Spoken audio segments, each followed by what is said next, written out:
माताओं को बेवकूफ कैसे बनाएं? बोले भैया जनेऊ नहीं पहनने दी, चलो जनेऊ पहनाते हैं। अरे जरूरत ही नहीं है।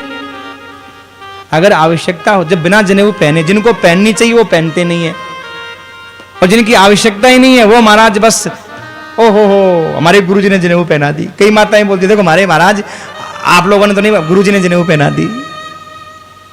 बस बावली बन जाती हैं, माताएं भोली होती हैं, सीधी होती हैं। तो सजनों कहने का मतलब क्या है, ऐसे प्रपंचों में नहीं पड़ना चाहिए। राजा त्रिशंकु ऐसे ही प्रपंच में पड़ा।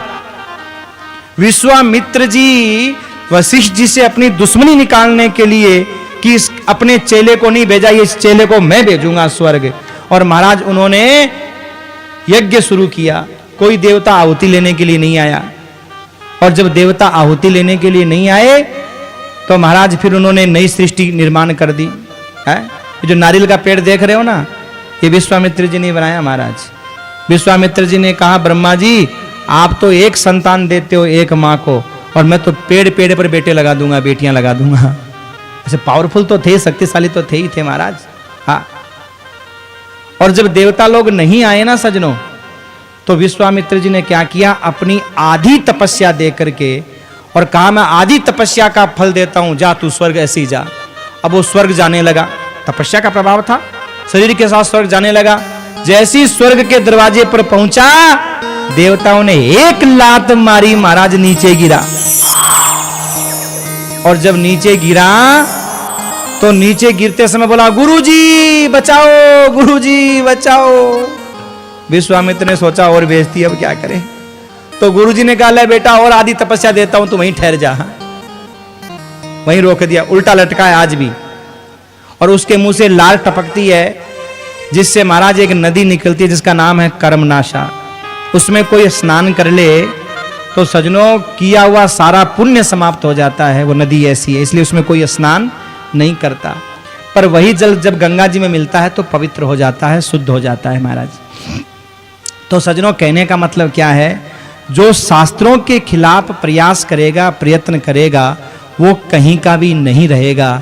इसलिए शास्त्रों के खिलाफ किसी को प्रयास नहीं करना चाहिए, शास्त्र विद कार्य करने चाहिए। देखो अगर किताबें पढ़नी हो ना, तो किसी उल्टे सीधे आदमी की लिखी किताबें नहीं पढ़नी चाहिए। गीता प्रेस का जो साहित्य निकलता है ना सजनों, वो प्रमाण के साथ निकलता है। तो गीता प्रेस से जिन संतों का लेख निकलता है, आप उनको पढ़िए, आपका मन कभी इधर उधर उल्टे सीधे पंथ रास्ते में नहीं जाएगा। और आपने अगर मेरे जैसे किसी व्यक्ति की लिखी हुई किताब को पढ़ लिया और उसमें महाराज पढ़ लिया ऐसा गुरुजी की भक्ति करनी चाहिए, ऐसे गुरुजी की भक्ति करनी चाहिए, तो गुरुजी की भक्ति के चक्कर में भगवान को निकाल करके घर से फेंक दोगे, न तो श्याम रहेगा न राम रहेगा। क्योंकि लोगों ने अपने स्वार्थ के लिए अपने झंडों को महाराज आजकल बुलंद कर रखा है। नए नए झंडे, जैसे मान लो सनातन धर्म का एक थान था, चूहे लगे, काट काट करके कपड़े को झंडा बना लिया, मेरा झंडा ऊंचा, मेरा झंडा ऊंचा, मेरा झंडा ऊंचा। ये जितने भी पंथ धर्म होते हैं, आप एक बात देखना, पहले इनके गुरु एक थे, फिर दो चेले लड़ लिए आपस में, लड़ करके दो पंथ बना दिए, फिर वो दो लड़ लिए, फिर चार बना दिए, चार लड़ लिए, 6 बना दिए। तो सजनों ये तो एक अहम पुष्ट करने के लिए लोगों ने, अच्छा पिसे कौन, एक आम जनता पिस गई, एक भोली जनता पिस गई, जनता को पता ही नहीं है कौन सा रास्ता है। तो सजनों बात न हमारी मान्य होती है न किसी संत की मान्य होती है, बात होती है शास्त्रों की मान्य। अगर संत शास्त्र सम्मत बात बोल रहा है तो उसे मानना चाहिए, अंधी भक्ति नहीं करनी चाहिए। अगर कोई वक्ता शास्त्र सम्मत बात बोल रहा है तो उसे मानना चाहिए, अंधी भक्ति नहीं करनी चाहिए। आज हम अंधी भक्ति करते हैं, इसलिए कुएं में पड़े जा रहे हैं। हाट का गुरु घाट का गुरु हाट का चेला, होवे नरक में ठेलम ठेला।